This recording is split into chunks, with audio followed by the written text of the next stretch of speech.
नमस्कार. उद्योजक कट्ट्यावर पुन्हा एकदा तुमचं सगळ्यांचं मनपूर्वक स्वागत. हा कट्टा आपला प्रत्येक उद्योजकांसाठी आहे आणि उद्योगातल्या प्रत्येकासाठी आहे.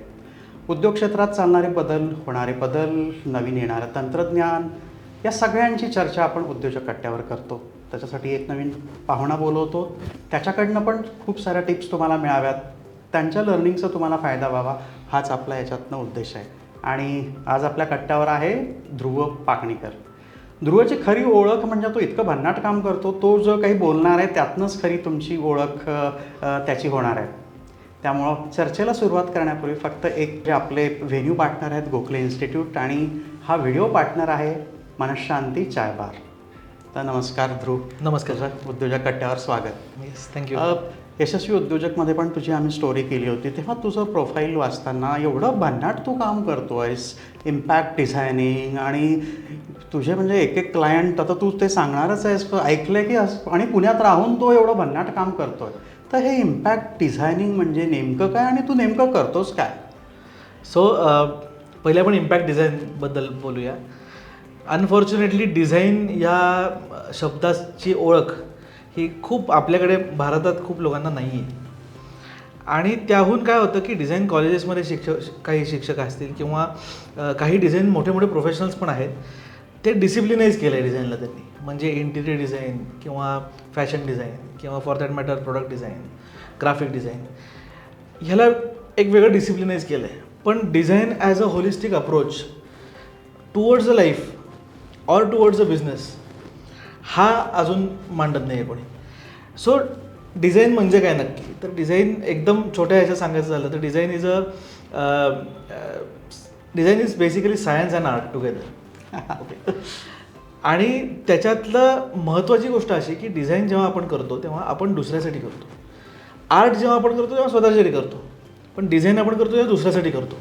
म्हणजेच समोरचा जो कस्टमर आहे, समोरचा जो टार्गेट ऑडियन्स आहे, त्या टार्गेट ऑडियन्सला मध्ये ठेवून त्याच्या अराउंड एखादा अनुभव विणणं, त्याच्या अराउंड एखादी कुठली गोष्ट, म्हणजे ते प्रोडक्ट असो, त्याच्या अराउंड एखादा ब्रँडचा अनुभव असो, त्याच्या अराउंड एखादी स्पेस असो, हे तयार करणं हे ॲक्च्युली डिझाईन आहे. आणि त्याच्याने त्याचा बेनिफिट कसं होईल इंडिव्हिज्युअली, त्या कम्युनिटीचा बेनिफिट कसं होईल, त्या इकोसिस्टमचा बेनिफिट कसा होईल, ह्याच्या सगळ्याचा विचार करणं आणि सोल्युशन करणं, ह्याला ॲक्च्युली डिझाईन म्हणतात.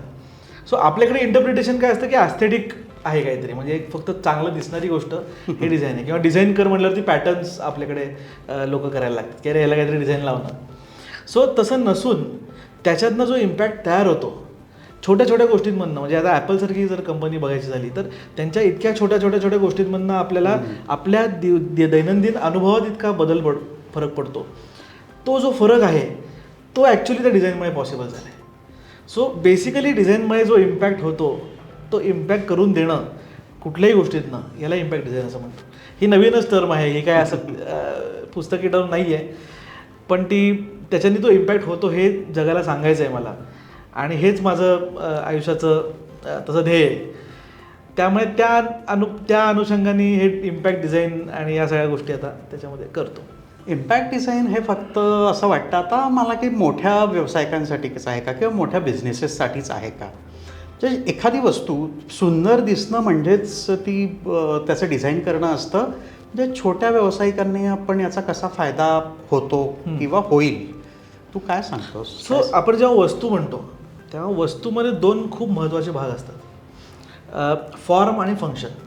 ओके. आपण युजली डिझाईन म्हटल्यावर फॉर्मकडे जास्ती लक्ष देतो, त्याच्या फंक्शनकडे जास्ती लक्ष देत नाही. पण डिझायनरचा बेसिक ॲस्पेक्ट हा फंक्शन डिझाईन करणं असतो. म्हणजे काय, तर एखादी खुर्ची डिझाईन करायची असेल आपल्याला, तर एखादी खुर्ची फक्त छान दिसली म्हणजे ती डिझायनर खुर्ची का? तर नाही, त्याच्यामध्ये अर्गॉनॉमिक्सचा पण विचार केला पाहिजे. एकदम सिम्पल तुम्हाला त्याच्यातलं सांगतो की भारतातले लोकांचं ॲनाटॉमी ॲव्हरेज हाईट आपली काहीतरी 5'2", 5'3" अशी ॲव्हरेज हाईट आहे. पण युरोपमध्ये गेल्यावर ती ॲव्हरेज हाईट बदलते, US गेल्यावर ॲव्हरेज आकार बदलतो शरीराचा. तर भारतीय कन्झ्युमरसाठी आपण जर एखादी गोष्ट तयार करत असू तर त्याच्यासाठी त्याला अर्गॉनॉमिक्स जे आहे ते अर्गोनॉमिकल प्रिन्सिपल्स वापरून 5% 95% ह्या गोष्टी वापरून ती गोष्ट तयार करणं. म्हणजे खुर्चीत 5% काय असेल तर खुर्चीमध्ये सर्वात बुटक्या माणसाला पण त्या खुर्चीत बसलं आलं पाहिजे आणि सर्वात उंच माणसालाही त्या खुर्चीत बसता आलं पाहिजे. मग प्रिफरन्शियल डिझाईन होतं. म्हणजे हा जो हात ठेवायचा जो भाग आहे तर तो 5% पाहिजे, नाही तर त्याला असं बसायला लागेल. पण तो 5% असं 95 पाहिजे. जो मोठा माणूस आहे किंवा उंच माणूस आहे तो आरामात बसू शकेल. म्हणजे खाली असतं हे तरी बसू शकलं असतं आरामात. सो ते डिसिजन्स घेणं हे ॲक्च्युली त्या डिझायनरचं काम आहे. त्या डिसिजन घेतल्यानंतर त्याचं मटेरियल काय असेल, त्याचं कलर फिनिशेस काय असतील, त्याचं मॅन्युफॅक्चरिंग करताना कमीत कमी प्रोसेसेसमध्ये कमीत कमी पैशांमध्ये एफिशियंटली मॅन्युफॅक्चर कसं होईल ते याचा विचार करणं आणि मग ते प्रोडक्ट तयार होतं. सिमिलरली ब्रँडचा जेव्हा आपण विचार करतो एखादा तर तो अगदी म्हणजे त्याच्यातला सर्वात छोट्यातला छोटा गोष्ट की शेलवरती तुम्ही पेट्रोल भरायला गेलात तर तिथे ते आल्याला नमस्कार करतात. आता शेल हा अमेरिकन ब्रँड आहे, नाही तो गल्फ अमेरिकन असा ब्रँड आहे सगळा. तर तिथेही आज त्यांनी तो ॲडॉप्ट केलेला आहे की भारतातला जो शेल पेट्रोल पंप आहे त्याच्यावरती त्यांना ट्रेनिंग असं दिलेलं आहे की ते नमस्कार करतात आल्या ते म्हणतात पाणी भरू का. ही जी सर्व्हिस आहे ही ब्रँड सर्व्हिस आहे, ही नुसती सर्व्हिस नाही आहे. सो ह्या छोट्या छोट्या गोष्टी पण त्याच्यात इन्क्लूड करणं.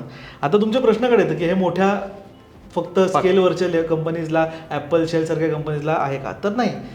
कारण का छोट्यातल्या छोट्या कंपनी हा सर्वात छोटा विचार करू शकतोच आणि तो करायला पाहिजे. एखादं छोटं शॉप आपल्या कस्टमरला हा आणि आपल्याकडे आहे आपला पानवाला. पुलंनी खूप मोठा एक त्याच्यावरती एपिसोड पण केलेला आहे. तर आपल्या पानवाल्याला समोरचा जो कोण माणूस येतो त्याचं सगळं माहिती असणं आणि ते तो न सांगण्यात तो तयार करून देणं हे जे वैशिष्ट्य आहे हे त्याचा ब्रँड एस्टॅब्लिश करतं, त्या पानवाल्याचा ब्रँड एस्टॅब्लिश. आणि म्हणून तिथे येणारे लोक ते ब्रँडला लॉयल्टी देतात.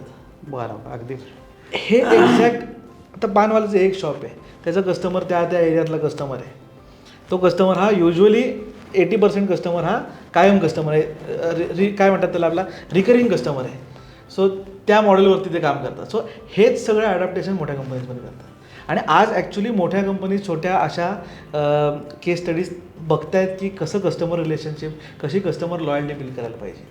आणि हा तो त्यातला डिझाईनचा भाग झाला. म्हणजे पानवाला काय काय करतो ह्याचा अभ्यास आम्ही करतो. क्या बात. आणि छोट्या त्या मोठ्या कंपनीजपर्यंत तो पोचवायचा प्रयत्न करतो की ह्या गोष्टी तुम्ही करा म्हणजे तुमचा ब्रँड एस्टॅब्लिश होईल. ह्याच्याबरोबर असोसिएट व्हा. म्हणजे पुण्यातलं एक्झाम्पल आहे गणेश भेळ. त्यांनी ते छोटं दुकान होतं त्यांचं आधी. त्यांनी एका मोठ्या ब्रँडबरोबर असोसिएट केलं स्वतःला, विच इज बिस्लेरी. आम्ही बिस्लेरीच्या पाण्यात पाणीपुरी बनवतो. सो तो एक आपल्याकडे एक जो नोशन होता की अरे पाणीपुरी इज अनहायजेनिक, तो बिस्लेरीने ऑलरेडी ब्रँड स्वतःचा केलेला की we are very hygienic, we are very clean, आमचं डिस्टिल म्हणजे आमचं बॉटल्ड वॉटर आहे वगैरे वगैरे. सो हा जो ब्रँड ऑलरेडी एस्टॅब्लिश केलेला त्याच्यात हा छोट्या गणेश भेळ ब्रँडनी त्याच्याबरोबर पिगी बॅकिंग केलं आणि स्वतःचा ब्रँड एस्टॅब्लिश. आज मोठा ब्रँड आहे, आज गणेश खूप एक्सपोर्ट करतो. सो हा त्यांनी हायजीन बरोबर ब्रँड असोसिएट केला स्वतःचा आणि ते ग्रो झाले.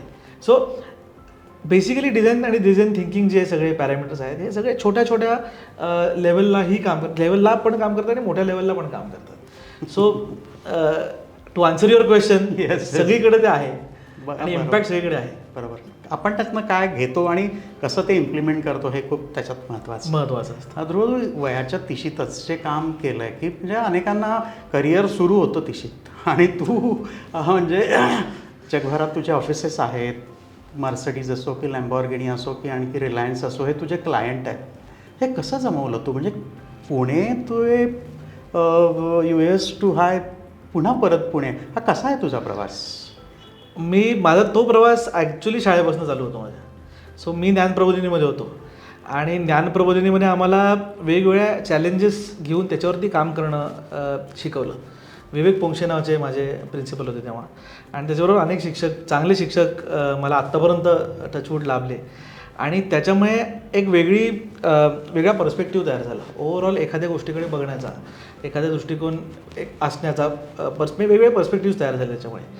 आणि डिझाईन करायचं होतं. घरात बऱ्यापैकी कला वातावरण होतं. म्हणजे माझे बाबा इंडस्ट्रियल फोटोग्राफर आहेत आणि ते सवाई गंधर्वचे गेले अनेक वर्ष कॅलेंडर्स करतायत, त्यांचं ती आवड वगैरे.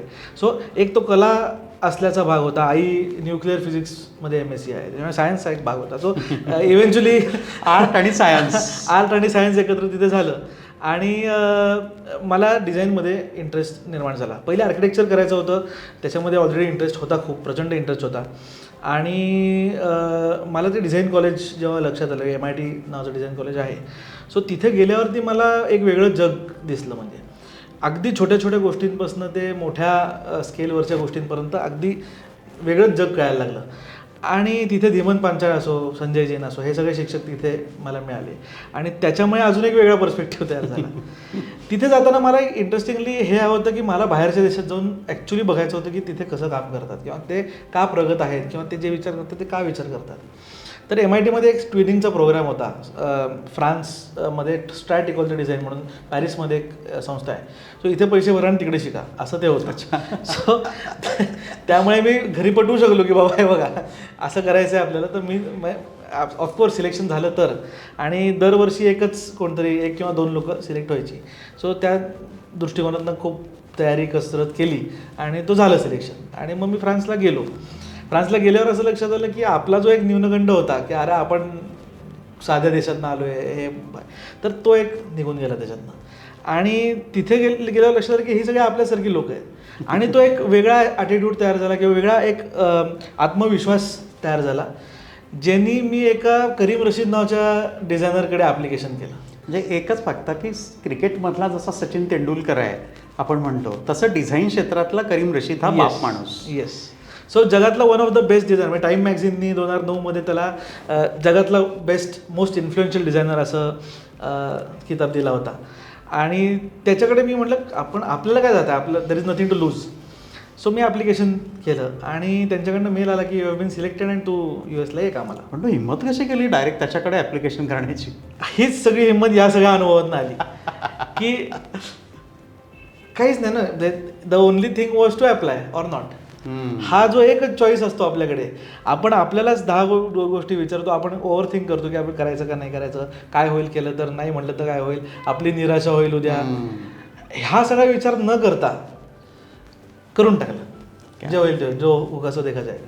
आणि मग मी तिकडे गेलो आणि ह्या सगळ्यामध्ये ना एक नेटवर्क तयार झालं. म्हणजे UK मध्ये नेटवर्क तयार झालं, पॅरिसमध्ये झालं, US मध्ये तर ऑब्व्हियसली झालं. आणि त्याच्यामुळे ओव्हरऑल एक वेगळा तो अनुभव असल्यामुळे इथे पण डिझाईन फ्रॅटर्निटीमध्ये मला चांगला ॲक्सेप्टन्स झाला. म्हणजे मोठे मोठे डिझायनर्स आज आहेत, चांगल्या ओळखीचे आहेत आणि ते पण आता ओळखतात मला, मी करीमकडे असल्यामुळे. म्हणजे माझं काम तेवढं त्यांच्याकडं नाही आहे आज, पण मी त्याच्याकडनं जाऊन आलो आहे. भारतातला एकमेव मी डिझायनर आहे की जो त्याच्याकडे जाऊन काम करून आलेला आहे परत. त्याच्यामुळे एक तो थोडा एक हे तयार झाला आणि मग इव्हेंच्युअली कामं मिळत गेली. म्हणजे आत्तापर्यंत I don't have a sales team. म्हणजे आता we are starting to create a sales team. पण आत्तापर्यंत सगळी कामं म्हणजे अगदी लॅम्बोर्गिनीपर्यंत पोचणं हे फिरोनियांमुळे शक्य झालं. मी कायनेटिक आत्ता लुना जी लॉन्च झाली आहे नवीन, सो लुना जी लॉन्च झाली, लुनाचं सगळं एंड टू एंड डिझाईन हे आम्हीच केलं पाहिजे, मीच केलं. आणि ते सगळं करताना अजून त्यांनी 4 गाड्या दिल्या. मग त्यांचं काही कंपोनंट्स लॅम्बोर्गिनीचे इथे होत होते मॅन्युफॅक्चर. अच्छा. त्याच्यामुळे तो फेरुचिओ लॅम्बोर्गिनी बरोबर ओळख करून दिली. आता आपल्याला तो न्यूनगंड नव्हताच तोपर्यंत, त्यामुळे फेरुचिओ बरोबर गप्पा चालू झाल्या. मग फेरुचिओ बरोबर चांगला संबंध माझा आहे आज. आणि मग त्याच्या काही डिझाईन्स त्यांनी म्हटलं तू करशील का, मग त्याच्यासाठी काही आम्ही डिझाईन्स करायला घेतले. सो असं लॅम्बोर्गिनी पण म्हणजे ब्रँड खूप मोठा आहे आज, पण रस्ता तसा सोपा होता. किंवा एक मॉन्जिन नावाची कंपनी आहे, त्यांच्या थ्रू आम्ही म्हणजे तिथे एक अवधूत म्हणून माझा नातेवाईकच आहे, तर त्याच्या थ्रू आम्ही मर्सिडीज बेन्झ पर्यंत पोचलो. असं होत गेलं. एकमेकांना लोक काय म्हणतात आमचे रेफरन्स देत गेले आणि टीम आज मोठी झाली आहे. आज त्या सगळ्या गोष्टी टीमपर्यंत पण पोचल्या आहेत. किती पसार आहे तुझ्या सगळ्या याचा? सो आत्ता एक 30 लोक आहेत इथे पुण्यात. किती देशांमध्ये? पुण्यात 30 लोक आहेत आणि 7 देशांमध्ये माझे चॅनल पार्टनर्स आहेत. म्हणजे प्रॉपर अग्रीमेंट झालेले चॅनल पार्टनर्स 7 देशांमध्ये आहेत आणि 3 देशांमध्ये ऑफिसेस आहेत. म्हणजे एक न्यू जर्सीमध्ये ऑफिस आहे, एक UK मध्ये आहे आणि एक पुण्यात मेन जे काम सगळं पुण्यात होतं तिकडे सेल्स आणि बाकीच्या गोष्टी. आता US पण ऑफिस थोडंसं एक्सपांड करायचं चालू आहे. आणि या तू मोठ्या मोठ्या ज्या लॅम्बॉर्गिनी असेल इतर कंपन्यांसाठी नेमकं करतो काय, त्यांचं डिझाईन काय असतं? आता लॅम्बॉर्गिनीसाठी तर चक्क आम्ही त्यांच्या गोल्फ कार्ट्सचं डिझाईन च्या काही भाग आम्ही तयार करतो त्याचं. आता गोल्फ कार्ट्स म्हणजे काय तर ज्यांची घरं एवढी मोठी आहेत की त्यांना घरातल्या घरात हिंडायला गोल्फ कार्ट लागतात. हो. त्यांच्यासाठी 2 सीटर गोल्फ कार्ट्स, छोट्या बट स्टायलिश. आता त्यांची घरं एवढी मोठी आहेत म्हटल्यावर ते लॅम्बॉर्गिनीचे गोल्फ कार्ट अफोर्ड करू शकतात. तर अशा लोकांसाठी किंवा असे रिसॉर्ट्स आहेत काही हिल्टन्स आहेत किंवा रिट्स कार्टन्स आहेत, तर त्यांच्यासाठी जेव्हा गोल्फ कार्ट डिझाईन होते साधे गोल्फ कार्ट नाही वापरत, ते असा ब्रँडशी असोसिएट होऊनच गोल्फ कार्ट्स वापरतात. सो त्याच्यासाठीचं काही डिझाईन आपण त्याच्यामध्ये केलं आता. मर्सिडीजसाठी आपण गेमिफिकेशन केलं. त्यांच्या सेल्स आणि वर्कशॉप टीमसाठी एक आम्हाला लक्षात म्हणजे हे सगळं अनलाईज करताना लक्षात आलं की त्यांच्या वर्कशॉप टीममध्ये इश्यू असा आहे की त्या वर्कशॉप टीमला जोपर्यंत ते ॲक्च्युअल गाडीवर काम करत नाहीत तोपर्यंत त्यांना तो अनुभवच येत नाही किंवा तोपर्यंत ते शिकतच नाही. आणि ॲक्च्युअल काम करताना पहिल्यांदा जर माणूस काम करत असेल तर तो हमखास चुकतो. आणि एवढ्या मोठ्या गाडीवरती 1 कोटी रुपयाच्या गाडीवरती चुकणं हे परवडत नाही गाडी. सो त्यांना असं गेमिफिकेशन केलं ज्याच्यात ते चुका करतील गेममध्येच आणि त्या गेममधनं शिकतील की ॲटलिस्ट आपण 80% त्यांना हे करू शकू की बा हे तुम्ही केलं तर ही चूक होणार आहे, ही गाडी अशी गेल्यावरती तर ती इथे प्रॉब्लेम देणार आहे, मग परत तुमच्याकडे येणार ती गाडी. सो हे ह्याचं गेमिफिकेशन आणि त्याचं ॲक्च्युअल सगळं डिझाईनचं काम आपण करत होतो. सो असं वेगवेगळी कामं आहेत, म्हणजे एकच पद्धतीचं काम नाही आहे, वेगवेगळी कामं आहेत. प्रत्येक ब्रँड वेगळा आहे, प्रत्येक कंपनी वेगळी आहे, त्यांच्याबरोबरची वेगवेगळी कामं आपण करत असतो.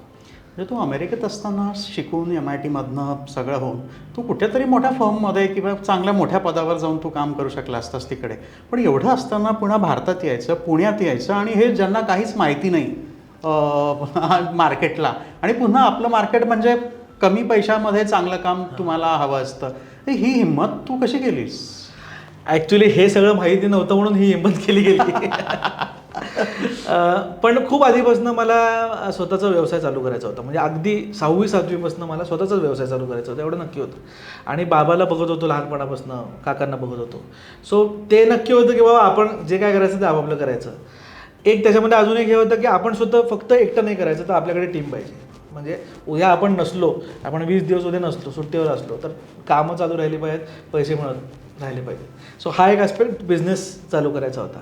आणि ह्या सगळं करत असताना जेव्हा मला ऑफर झाल्या तेव्हा एक वेगळा अप्रोच, आता तेव्हा काय असं झालं माहीत नाही, पण तो अप्रोच केला गेला की बाबा आज मला $200,000 ऑफर आलेली, करीमकडनं झालेली इनफॅक्ट. सो त्याचं जेव्हा लेटर आलं, ऑफर लेटर मला जेव्हा आलं, तेव्हा मला असं लक्षात आलं की अरे ह्या माणसासाठी आपण काम करू किंवा ह्या कंपनीसाठी आपण काम करून जर एवढे काय 1-1.5 कोटी रुपये कमवू शकतो, तर आपण स्वतःसाठी काम करून कदाचित जास्ती कमवू शकतो. आता बट ऑब्व्हियसली पहिल्या काही वर्षात ते झालं नाही. पहिल्या काही वर्षात बट ऑब्व्हियसली ते झालं नाही, पण होपफुली ते वाढत जाईल. म्हणजे 1.5 कोटीचे 5 कोटी होतील, 10 कोटी होतील, असं होत राहील. त्यामुळे तू ती हिंमत अशी त्या सगळ्या अनुषंगाने ती हिंमत केली गेली. आणि सर्वात महत्त्वाची गोष्ट तो किडा होता अंगात की स्वतःचं काहीतरी करायचं, काहीतरी करून दाखवायचं.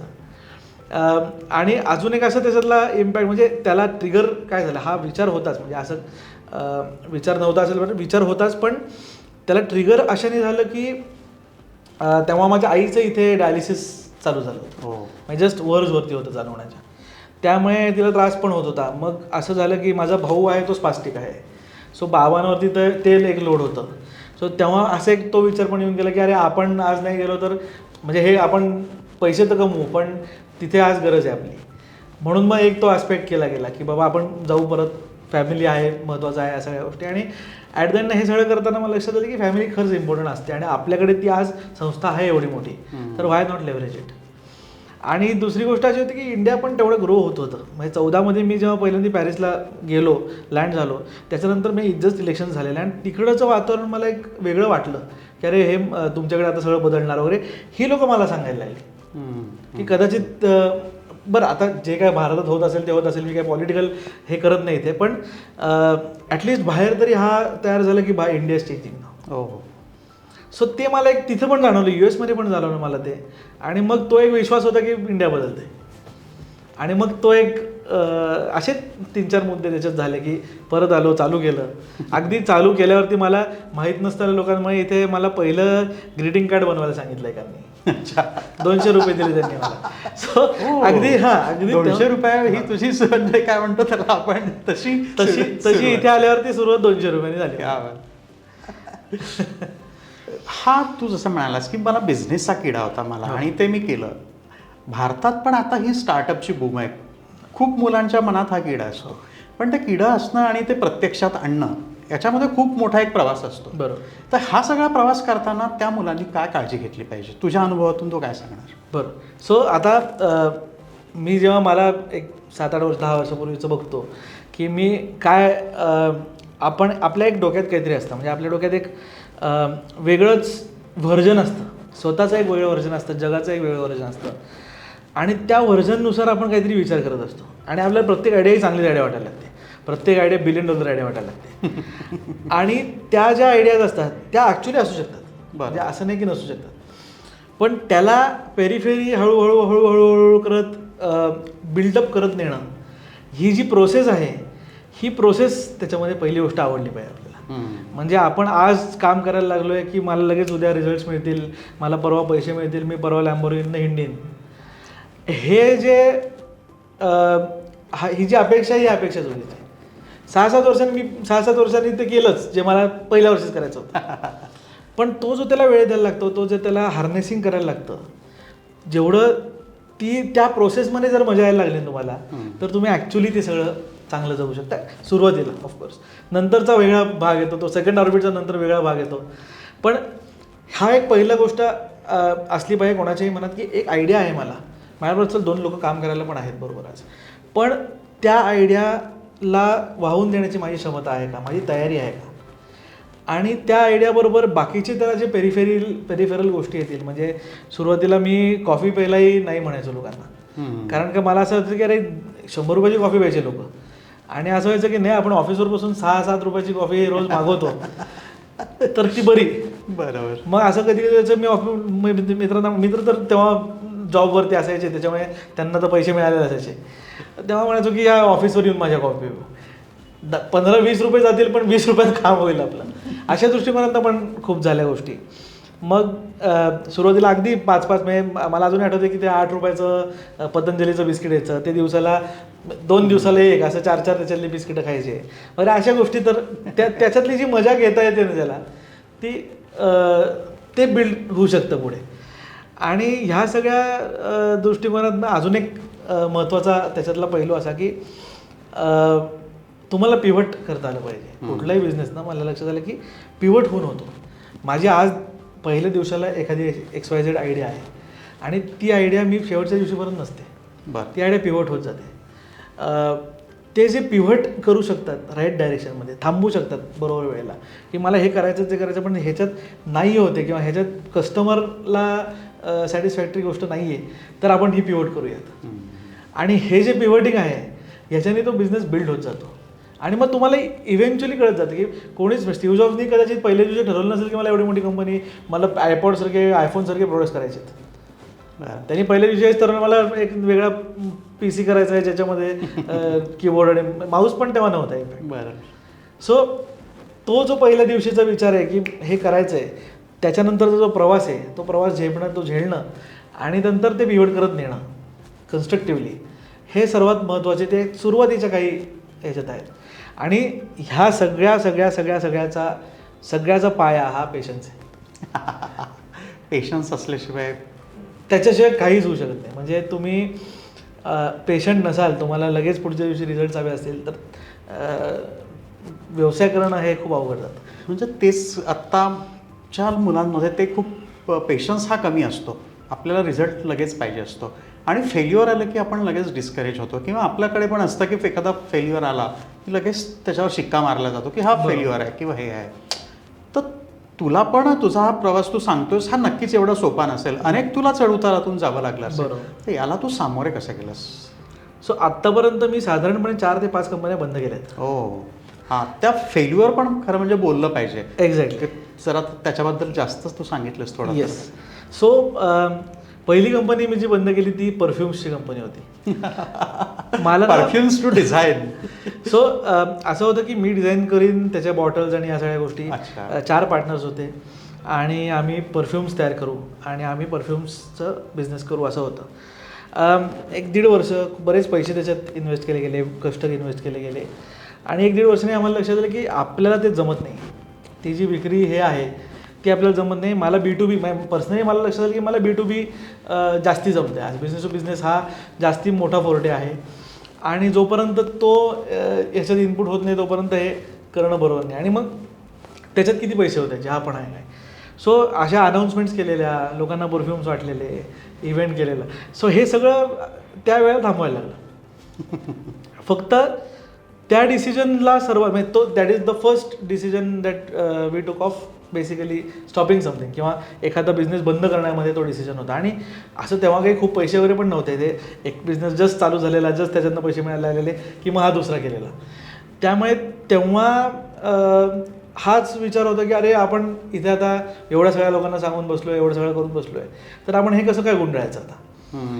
पण ते त्या दिवशी आम्ही सगळ्यांना सांगितलं की अरे नाही आम्ही आता हे करत आहोत. त्याच्यानंतरचं जे माझं लिबरेशन होतं रात्रीचं, त्या दिवशीची झोप होती ती खूप शांत होती. तेव्हा मला लक्षात आलं की नाही फरक पडत कोणाला काहीच. म्हणजे आपण उगाच विचार करतो लोकांचा की बाबा लोकांना काय वाटेल, काय विचार करत असतील. जे बोलणार ते बोलणारच आहेत, जे बोलणार नाहीत ते बोलणार नाहीच आहेत. त्याच्यामुळे आपल्याला आपण जोपर्यंत कोणाला काही हार्म करत नाही, काही चुकीची गोष्ट करत नाही होत, एखादी गोष्ट चालू करणं, बंद करणं, फेल करणं, सक्सेसफुल होणं ह्याने काही फार फरक पडत नाही त्याच्यामध्ये. सो आपल्यावरचं जो दडपण असतं ते आपणच तयार करत असतो फेल्युअरचं. इनफॅक्ट फेल्युअरमुळे म्हणजे त्या ह्याच्या फेल्युअरमुळे पुढची एक कंपनी जेव्हा चालू केली आम्ही तेव्हा त्याच्यात ह्या बाबा ह्या गोष्टी चुकल्या आपल्या, तर ह्या गोष्टी करायला नको, आपण ह्या गोष्टी करूयात, हे त्याच्यातलं शिक्षण होतं.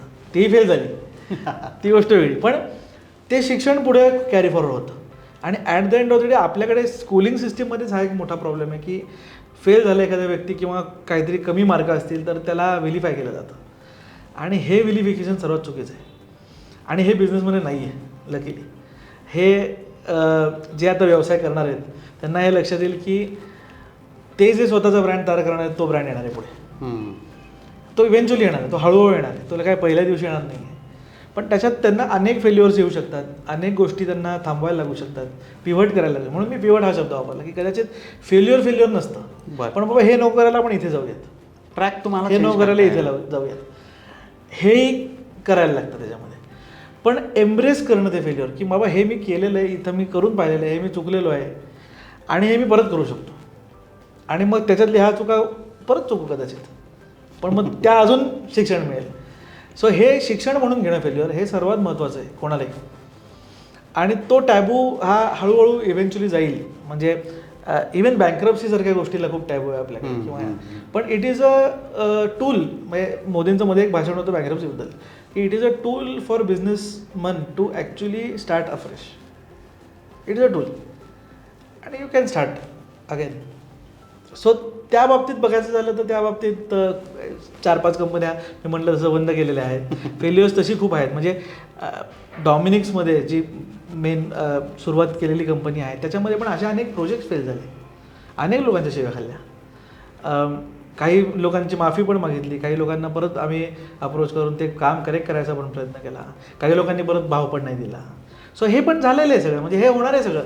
इव्हेंच्युअली कसं आहे, शेवटी माणूस म्हणल्यावरती आणि ते सगळं जेव्हा माणसं काही काम करत आहेत त्याच्यात काही फेल्युअर्स होणार आहेत, काही चुका होणार आहेत. सो ह्या चुका ॲक्सेप्ट करण्याची आपल्याकडे क्षमता पाहिजे आणि ही चूक ओन करण्याची पाहिजे. सो रिस्पॉन्सिबिलिटी सर्वात महत्त्वाची आहे त्याच्यामध्ये की ही चूक झाली आहे माझी आणि ही माझी चूक आहे. आणि बिझनेस करण्याला ती स्वतःच्याच अंगावर घ्यायला लागते, ती कोणाच्या अंगावर टाकून चालत नाही, कोणाच्या अंगावर टाकून चालत नाही. सो त्या बाबतीत खूप महत्त्वाचं हे रिस्पॉन्सिबल होणं किंवा ओन करणं हे सर्वात महत्त्वाचं आहे. म्हणजे यश जसं तुम्ही छातीठोकपणे सांगता की हे माझं आहे, तसं अपयश पण तुम्ही छातीठोकपणे सांगितलं पाहिजे की हे पण माझंच आहे. पण ह्या सगळ्या ह्याच्यात ती जिगर टिकवायची कशी, तोच एक न कळलेला, मला पण एक न कळलेला तो एक मुद्दा आहे की हे कशी काय टिकते. पण खूप लोक काय करतात आजकाल मी बघितलं आहे की मोटिवेशनल व्हिडिओज बघतात पण मोटिवेशनल व्हिडिओज बघणं आणि त्यांनी जर तुम्ही मोटिवेट होत असाल फक्त, तर ते कुठेतरी चुकतं आहे असं मला वाटतं. कारण का एक तुम्ही जर ॲक्सेप्ट केलं की हा सगळा त्याच्यातला भागच आहे, म्हणजे दिस टू शल पास, असं मी एका ठिकाणी कुठेतरी ऐकलं होतं. ते सक्सेसच्या वेळेला पण आहे. म्हणजे आज एखादा मोठा लॉन्च आहे, खूप मोठं कौतुक झालं, सगळ्या चॅनल्सवर गेलं, सगळ्या न्यूजवर गेलं, की तिथेही तुम्हाला लक्षात आलं एक दिस टू शल पास, आणि तुम्ही कुठेतरी खड्ड्यात आहात, सगळे तुमच्यावरती कर्ज आहेत, तुम्हाला आज कळत नाही की कुठून पैसे येणार आहेत, खूप लोकांना पैसे देणं आहे, खूप एखादा प्रोजेक्ट फेल झालेला आहे, तिथेही तुम्हाला एक लक्षात आलं की दिस टू शल पास. आणि तोच एक मला वाटतं की that should be the main source of motivation, की यार हे पण जाईल, पण करू. आणि ह्या सगळ्यामध्ये जर कष्ट करत राहिलो, या सगळ्यामध्ये जर बिल्डअप करत राहिलो, म्हणजे अनेक वेळा असं झालं की प्रोजेक्ट नसताना किंवा प्रोजेक्ट फेल झाले असताना मी पोर्टफोलिओ करायला घेतला आहे, की चला नाही आहे ना आत्ता काम, तर मग आपण असं काम करू की जे आपण दाखवू शकू द्या. सो पण काम थांबवायचं नाही, किंवा कधीच असं गुंडाळून घरी बसलो आहे हे कधी झालेलं नाही. सो ती जी एक आतली जी एक हे आहे की हे पण पास होणार आहे, हे सर्वात महत्त्वाचं आहे त्याच्यामध्ये. मग ते मोटिवेशन काय म्हणतात, रोज तुम्ही मोटिवेट नसूच शकता. करेक्ट. रोज असे चला आज काहीतरी असं नसतं. It has its up and downs and you have to accept the downs as well. ज्यांनी आता बिझनेस सुरू केला आहे, करतायत, ज्यांना वाढवायचं आहे, आता हे सगळं करण्यासाठी अशा कुठल्या 5 स्किल्स आहेत की जो त्यांना ॲडवाईस करू शकशील की ह्या स्किल्स तुम्ही त्याच्यावर काम केलं पाहिजे, मिळवलं पाहिजे? सो सर्वात महत्त्वाचं आहे डॉमेन नॉलेज. सुरुवातीला की तुम्ही ज्या क्षेत्रामध्ये काम करणार असाल, मग ते एखादं कुठले कॉस्मेटिक विकणं असो, FMCG प्रोडक्ट विकणं असो, किंवा एखादी सर्व्हिस असो, तर त्यातलं जे डॉमेन नॉलेज आहे ना, त्यातलं बेस पक्का पाहिजे त्या नॉलेजचा. म्हणजे लॉजिकल नॉलेज पक्कं पाहिजे त्यातलं. मे बी तुम्हाला एखादं सॉफ्टवेअर येत नाही, मे बी तुम्हाला एखादं त्याच्यातलं हायरार्कियल टर्म्स येत नाही आहेत, पण तुम्हाला तो बेस पक्का पाहिजे त्यातला. सो माझ्या मते that is the first thing, की बाबा तुमचा त्या डॉमेन नॉलेजमधला बेस पक्का पाहिजे. सेकंड थिंग, ते तुम्हाला विकता आलं पाहिजे. म्हणजे 5 पैसे मी 2च स्किल जरी तुमच्याकडे असतील ना, तरी तुम्ही एका लेवलपर्यंत बिझनेस नेऊ शकता. मग त्याच्यातला तिसरा असा आवरण आहे की ते तुम्हाला मॅनेज करता आलं पाहिजे. म्हणजे ते तुम्हाला पर्क्युलेट करता आलं पाहिजे. जर तुम्ही एखादी गोष्ट चालू केली, तुम्ही काय फुलं विकताय असं धरू आपण, तर त्या फुलांबद्दलचं डॉमेन नॉलेज तुम्हाला पाहिजे. तुम्ही कुठली फुलं विकताय, ती दिवसा कशी असतात, ती रात्री कशी असतात, त्याच्यात पाणी मारल्यावर काय होईल, हे जे सगळे प्रश्न आहेत ते तुम्हाला डॉमेन नॉलेज त्याच्यातलं पाहिजे. त्याच्यानंतर ती फुलं विकता आली पाहिजे. म्हणजे रस्त्यावर तुम्ही विकत असाल तर ती फुलं तुम्हाला रस्त्यावरती कोण घेईल विकत आपली फुलं? 2 जण बसलेत, मुलगा मुली बसले, तर तो नक्की घेऊ शकेल. देयर इज अ पॉसिबिलिटी तो घेईल. येस. किंवा गजरा आहे आपल्याकडे, तर गजरात एक 10 वर्षाच्या मुलीला, किंवा चला आज 20 वर्षाच्या मुलीला गजरा विकून फायदा नाही आहे. आज एखादी 50-1 वर्षाची बाई असेल तर ती आवर्जून गजरा घेऊ शकते. सो हे माहिती असणं किंवा हे सेल करणं त्याच्यामध्ये महत्त्वाचं आहे. तिसरं आवड याच्यातलं की आता ठीक आहे बघ, मी करतोय, मी एका लिमिटपर्यंत करू शकतो हे. मग माझ्याकडे 4 लोक आहेत आज, ती 4 लोक पण फुलं विकत आहेत. सो त्यांच्यापर्यंत ते पोचणं, आपलं जे व्हिजन आहे ते त्यांच्यापर्यंत पोचणं, हे त्याच्यातलं तिसरं आवरण जे महत्त्वाचं मला वाटतं एखादा बिझनेस चालू करण्याच्या दृष्टिकोनातून. चौथं म्हणजे ती लोकांनाही सेल करता आलं पाहिजे. सो ह्याच्यामध्ये जे फायनान्शियल आणि ऑपरेशनल मॅनेजमेंट आहे आणि टेक्निकल मॅनेजमेंट, या 3 गोष्टी आहेत. पुढं जाऊन सगळं टेक्निकल ऑफिसर, CEO, CFO वगैरे सगळं होतं, पण सुरुवातीला ह्या 3-4 गोष्टी ज्या आहेत, म्हणजे किती पैसे येतात, किती पैसे जात आहेत, मग आपण कितीची रिस्क घेऊ शकतो, कॅश फ्लो आपला नीट मेंटेन करून ठेवणं, किंवा एखादी रिस्क घेत असू आपण, तर मग त्याचा मॅनेजमेंट कसं करणार, कॅश फ्लो मॅनेजमेंट कसं करणार आपण, की आपण 10 रुपयाचा गजर विकतो पण आपण 5 लाख रुपयाचं फुलं नाही घेणार. बरं, आपण 20 रुपयाची फुलं घेऊ, चला उद्या 20 रुपयाची. आणि त्याच्यासाठी हा माहिती असणं गोष्ट. सो ह्या ज्या 4 महत्त्वाच्या गोष्टी आहेत की ते मॅनेजमेंट पण करता आलं पाहिजे, ते करता आलं पाहिजे. आणि नंतर सर्वात म्हणजे त्याच्यात सर्वात महत्त्वाची गोष्ट त्यातली जी मेन सगळं कॉन्सन्ट्रेट होईल की ब्रँड महत्त्वाचं आहे सगळ्यामध्ये. आज आधी कसं व्यवसाय नुसते करायचे लोक, आणि एक चांभार असायचा, एक पानवाला असायचा, तो एकच असायचा, एका गावामध्ये एकच असायचं, 2 लोक 3 लोक नसायचे. आज एका गावामध्ये, आज एका शहरामध्ये 100 लोक आहेत तसे. सो तुमच्यात काय युनिक आहे, तुम्ही काय लेवलपर्यंत सर्व्हिस देऊ शकता, तुमचं व्हिजन काय आहे, तुम्ही ते व्हिजन लोकांपर्यंत पोहोचू शकता का, आणि ह्या सगळ्यानंतर तुमच्याबद्दल काय नक्की विचार झाला पाहिजे लोकांचा, हा तुमचा ब्रँड आहे. आणि हे तुमचे संस्कार आहेत की त्यांनी तो ब्रँड बनेल. सो हा एकदम म्हणजे तुमचा एथिकल कंपास कसा आहे, तुम्ही कशातनं कुठल्या रेव्हेन्यू सोर्सेस आहेत तुमचे. सो ह्याच्यातला सगळा ब्रँड एलिमेंट जो आहे ना, तो ब्रँड एलिमेंट आपल्याला चांगला करायला पाहिजे. तो आपल्यात असतो. ब्रँड हा लोगो नाही आहे, ब्रँड हा एखादं ग्राफिक नाही आहे, पोस्ट नाही आहे इंस्टाग्रामवरची. ब्रँड हे आपण होतं. आणि एका छोट्या व्यावसायिकाला तर हे 100% मान्य पाहिजे की ब्रँड हा आपण एखादा प्रोडक्ट मी फुल घेऊनच जायला गेलं पाहिजे. मी जर फुलं विकतोय तर मी तो, जरी मी मुलगा आहे तरी मी इथे एक फुल ठेवणार की तो माझा ब्रँड मालक आहे, हा फुलं विकतो.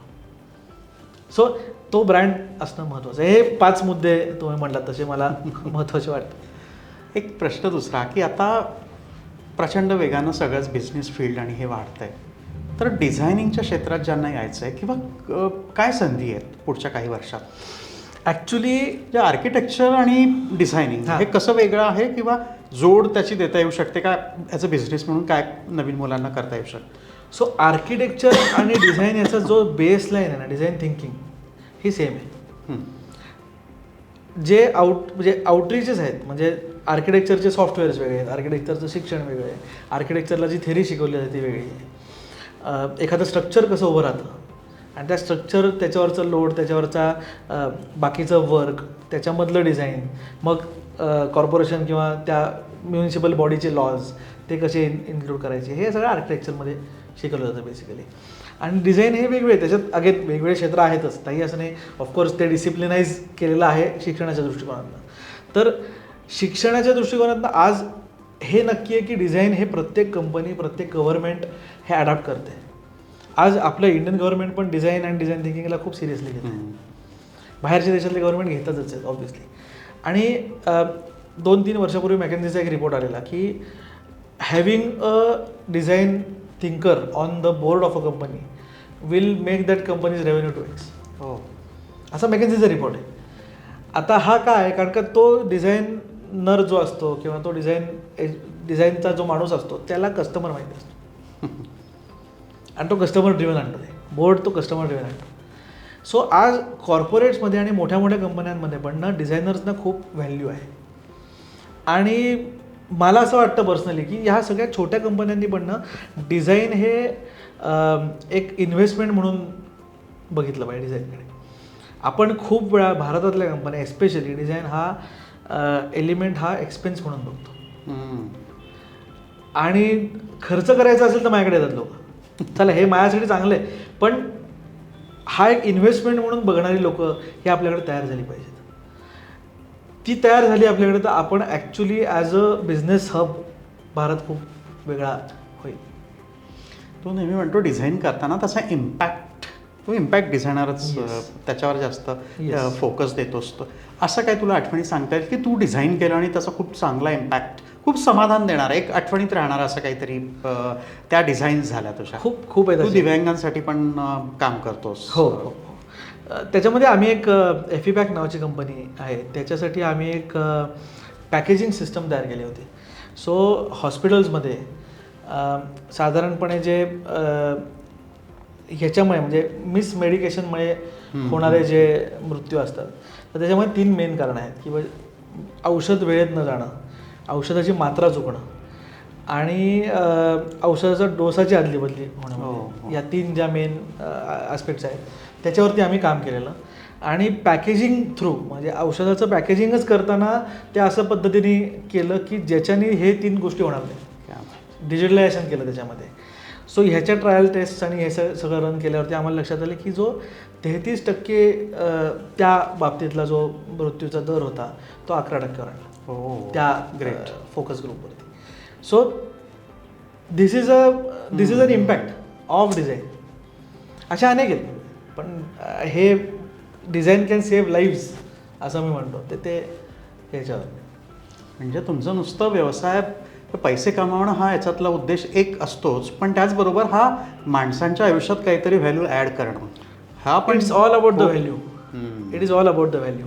If I can't create a value in someone's life और सम बिझनेसेस, some organizations life,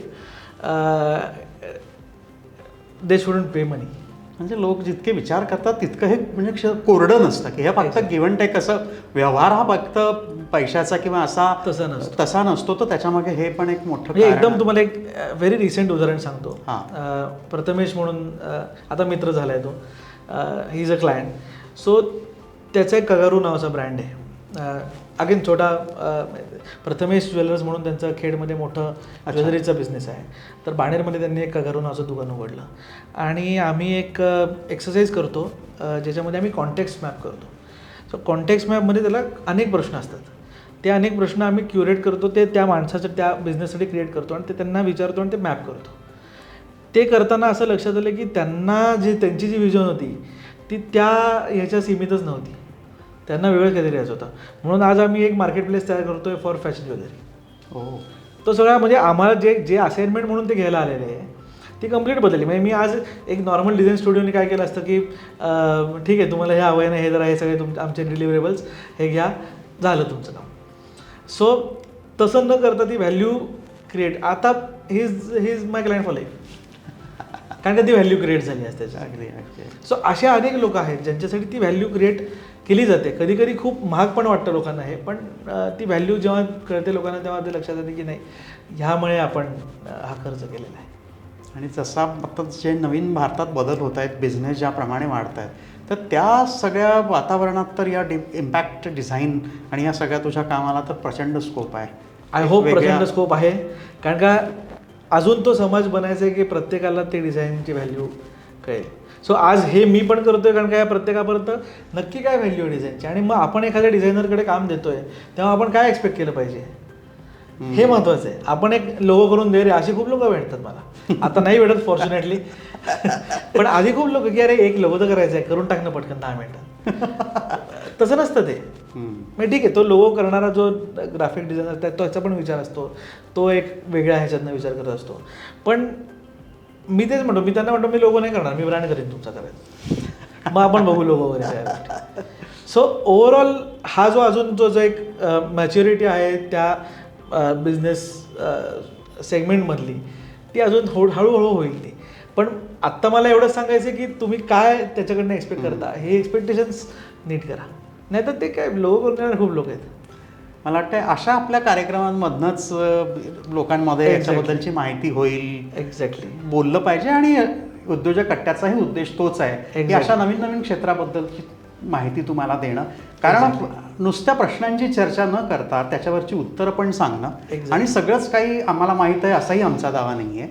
फक्त याच्यात तुमचाही सगळ्यांचा सहभाग आपल्याला हवा आहे, आणि अशाच सहभागातनं, गप्पांमधनं, संवादातनं आपण पुढे जाऊ. आणि उद्योजकतेचं जे एक मिशन आहे, एक चळवळ आहे, ती शेवटच्या तळापर्यंत झिरपत नेण्यासाठी आपल्या सगळ्यांचा सहभाग हवा आहे. खूप मस्त मजा आली ध्रुव तुझ्याशी गप्पा करताना, आणि पुन्हाही संधी मिळाली तर आपण अशा गप्पा करू नक्कीच. अशाच सगळ्या एपिसोडसाठी, गप्पांसाठी यशस्वी उद्योजकचं यूट्यूब चॅनल तुम्ही नक्की सबस्क्राईब करा. आमच्या सगळ्या सोशल मीडियाला सबस्क्राईब करा.